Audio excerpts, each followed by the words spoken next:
In this video, we will take a detailed look at Sora, the brand new AI video generation tool from OpenAI, and compare it with other state-of-the-art AI video models like Runway Gen3, Kling AI, and Minimax.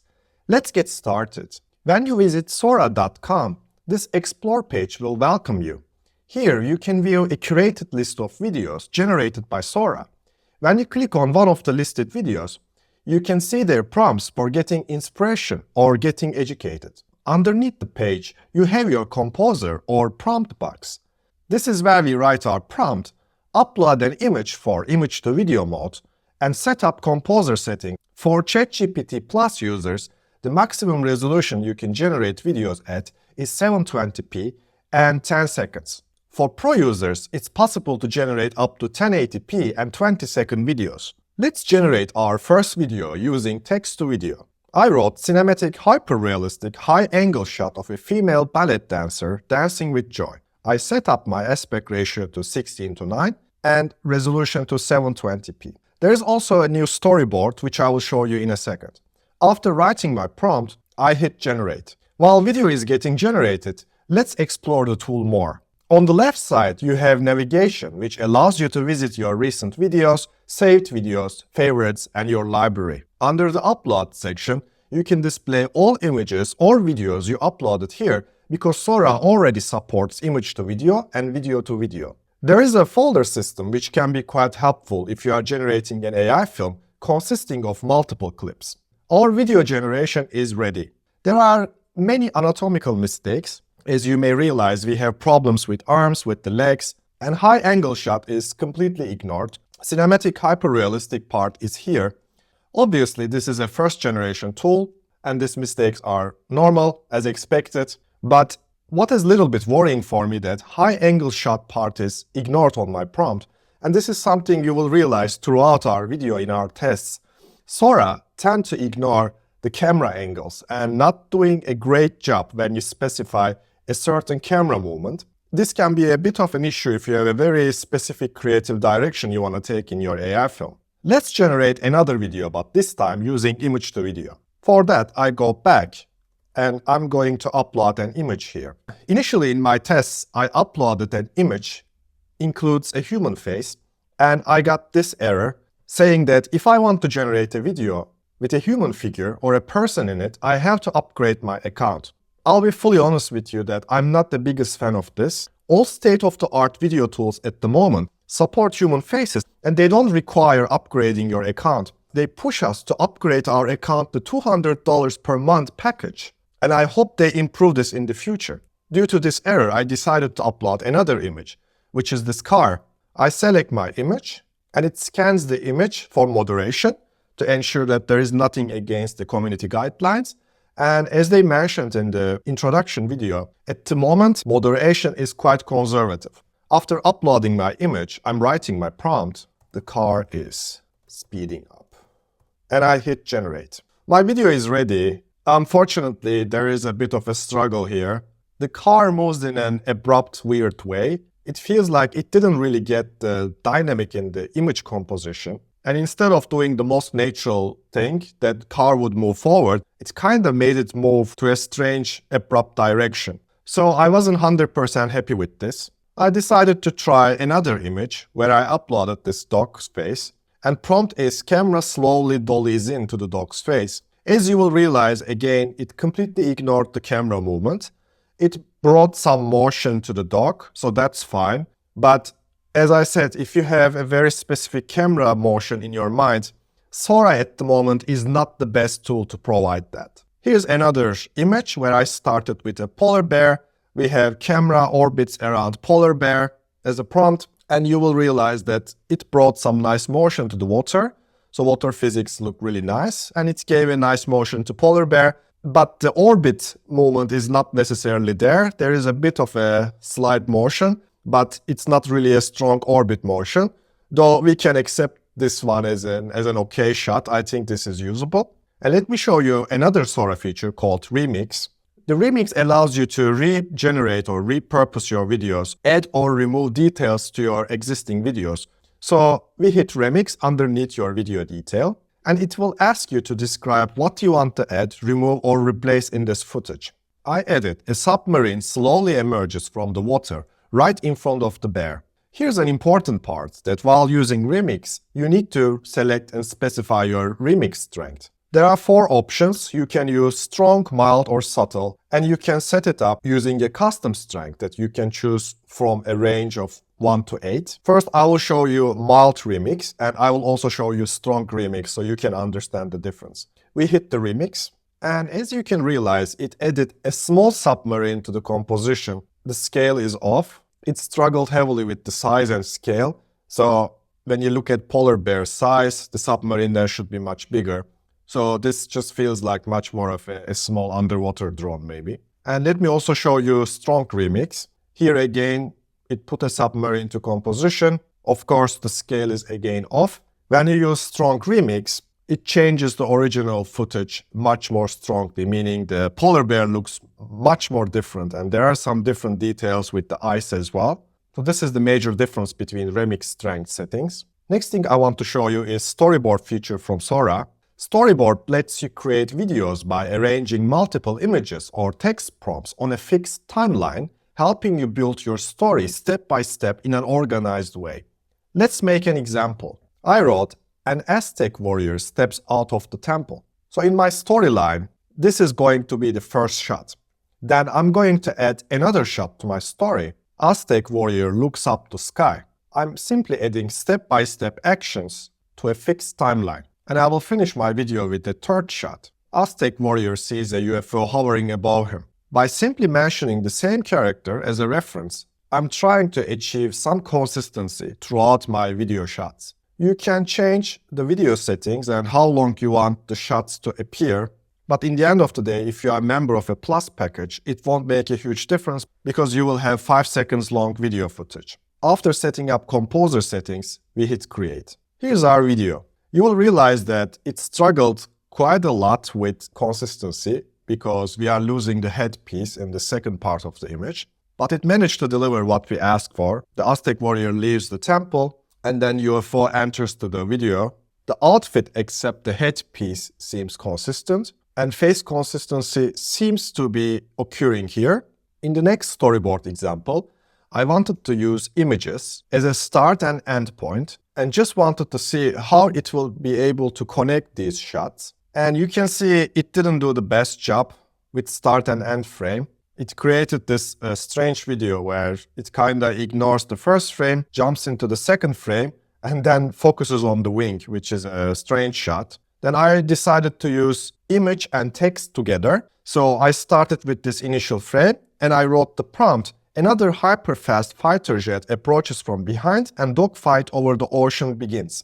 So I would accept that this initial shot would just continue, it would flow, and behind this jet, another jet appears, and they kind of like start fighting, and created this strange morphing video. Despite the issues, I think this storyboard approach to AI video generation workflow is really efficient, and it's a smart idea. Of course, there is a room for improvement, but I would love to see more of this also in the other tools as well. Before jumping into prompt battle, I want to show you blend feature as well. I generated 2 videos of a bee flying over the flower hill. So I have this shot, then I'm going to click on blend, and I will choose the other video I generated using same prompt, this one. And then it will take me to the blend mode, which is similar to Midjourney's blend feature, where we were blending 2 different images and creating a new image by taking influence from both of the images' artistic composition. And here video blend more works like a transition approach. You have multiple options. You can create a flow between clips. You can merge these clips together, or you can use sample approach where your primary clip will be influenced by the other clip. And you can also use a custom approach where you can specify exact points of transition occurring. I will show you all 3 approaches. Here's the first example of transition blend. You will realize that bee nicely flies to the second video where you have more pink flowers. It creates this nice smooth transition, which feels really natural. So I really like this transition blend approach, and I think this has potential. The next one is mix blend. Where for me is the main difference is the transition blend was a little bit more subtle and smooth and it had a nice flow. And this for me feels a little bit more abrupt, a little bit more direct. I think this would work perfectly if you have same subject from two different camera angles and you want to blend them. Then this would work out fine. And last example is sample blend. It changed the whole video very abruptly. So for me, this is the less subtle one, but it's up to your own personal choice, of course. I saw a very good example on Twitter from Blaine Brown. First of all, he generated two video footage using the same prompt, a train from two different perspectives. And then he blended these two images to create this nice looking, beautiful, smooth transition. I think this is a fantastic example of how blend feature can be used efficiently in a cinematic way. Now let's jump into the prompt battle. I prepared 4 prompts for you, 3 text to video and 1 image to video. I will be running same prompt in 4 different AI video generation tools: Sora, Runway, Kling, and Minimax. Let's jump in. The first prompt is we are trying to test the prompt understanding. The hyper-realistic video of 2 monkeys, one with a green and one with a red outfit, scuba diving and finding a treasure at the bottom of the ocean. For this prompt, in Sora, I lost the hyper-realism a bit. It goes to cartoonish direction. It did the outfit right though, so red and green outfits were nicely delivered. Same for Runway. Outfits again is there. There is a bit of an issue with monkey with the green outfit. The leg has some problems where it turned out to be a fish. And it is kind of funny that in both examples, the treasure chest falls from the sky to the water instead of monkeys diving and finding it. Here, for me, best result is Kling AI. It understood the prompt perfectly and delivered the result in a hyper-realistic aesthetic. And Minimax again defaulted to more cartoonish approach. And it looked like these monkeys are just randomly walking underwater instead of diving and they are finding a chest. The Kling is the winner for this prompt. The next prompt is cinematic hyper-realistic video of a bike race on the moon. I would like to judge here the ultra-realism and which model delivers the most realistic result. Sora here managed to deliver a very nice cinematic hyper-realistic video. I really liked how cinematic this video looks. If you realize there is also a bit of a nice trace of the bike on the moon surface. The main problem is from moon surface we are seeing moon again. We should have been seeing the Earth. The Runway delivered hyperrealism. It kind of makes sense that it looks like it almost floating. General anatomy and cycling action doesn't look as smooth and natural as Sora. However, we can see Earth from moon surface. So thumbs up for Runway. Racing outfit is here as well. Overall, managed to deliver a hyper-realistic video. Kling did, again, a great job. One of the things I like about this footage that it put multiple bikers to the composition. It really feels like a race, and it delivered a nice hyper-realistic moon render. Minimax again defaulted to cartoonish look. I really didn't get the hyper-realistic from this shot. And it almost feels like just one of the bikers is actually moving, the others is kind of just watching. I like that Minimax delivered multiple bikers, that it feels like race, but they all look same. This is a tough one between multiple great shots. Probably I'm between Sora and Kling here. That I like how cinematic Sora shot looks, but if you look at the overall success, I think I will pick Kling again for this prompt. The next prompt is my all-time favorite, volleyball prompt. The volleyball is a massive challenge for AI image generators and video generators as well. So if you look at the Sora shot, it's an absolute chaos. You have multiple nets, multiple balls, and it kind of looks like time moves backwards and position of nets are weird. It just feels like this prompt is an absolute massacre for Sora. However, it did manage to deliver beach volleyball. Runway delivered beach volleyball as well. There are of course problems with morphing multiple balls. Both of the teams are wearing the same jerseys, and in the end it becomes weird. But it somehow managed the position of net right and beach volleyball right. Kling morphed beach volleyball to indoor volleyball. But despite the other video generators, it is the only one together with Minimax who understood high angle shot and net's position, the single ball, and smooth action. Jerseys again same. And Minimax, I don't know, just reinvented volleyball here. So if you realize, the person who attacks then switches to the other team and defends with the new jersey. It is a masterpiece, really. It looks quite cartoonish. So Minimax did the worst here, but I am happy that it managed to deliver high angle. It's a difficult one to conclude winner here, but I'm somewhere between Kling and Runway on this one. The final challenge is going to be an image to video challenge. The prompt "camera slowly focuses on the lion's face" is a cinematic challenge that we would like to understand if models can deliver this cinematic camera movement. So Sora, as I mentioned before, ignored my camera motion request completely.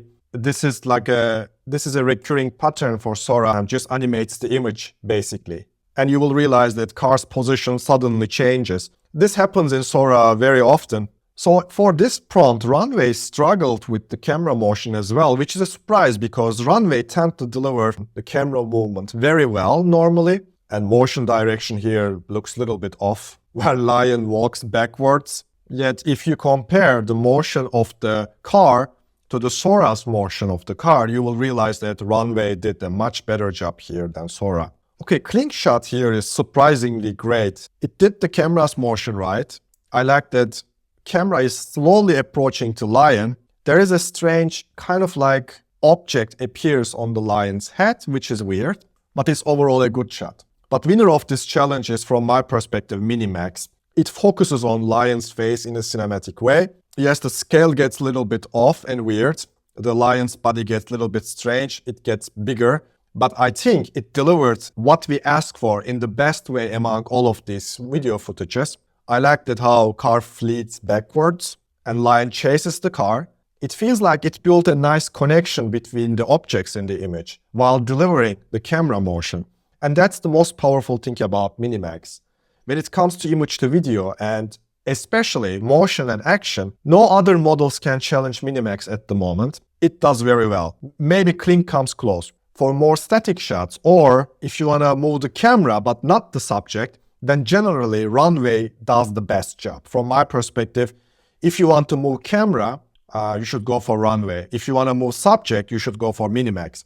Sora at the moment, it depends on your needs, of course, but from my perspective, completely ignoring the camera motion for me is a deal breaker. And you will realize in the comparisons as well, it struggles quite a lot.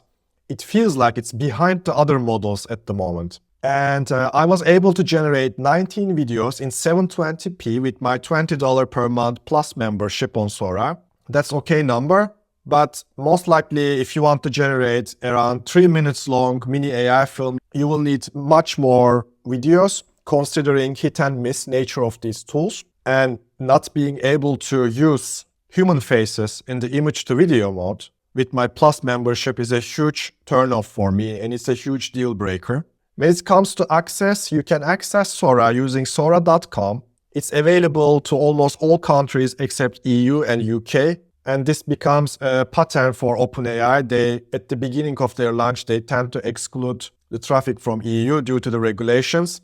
I think it's also good for them because they can manage the traffic better. While I was testing Sora, I had difficulties occasionally. Service was over capacity already. And of course, it's a big challenge for EU users who wants to try this tool. If you want to try it really so much, and if you are excited about it, you can look at alternative methods like VPN. So my closing thoughts about Sora version 1 is, I strongly feel that it's behind the other models. This week, we've been shown, or allegedly, the Sora version 2 leaked. I don't know if this was really a leak or whatever that was, and if they did this on purpose to show that, yes, Sora version 1 is under-delivering, but we are working on something even better, and we have even a better version on the pipeline coming in the future. Or maybe it was a genuine leak and I'm just interpreting things wrong. But Sora version 2 looks much more promising from my perspective. The character consistency, the physics and fluidity of motion looks much better. And hopefully we will see some improvement in the future. And hopefully this video was truly helpful for you. Don't forget to give a thumbs up and subscribe for more in-depth tutorials. If you want to learn more about art intelligence, click here.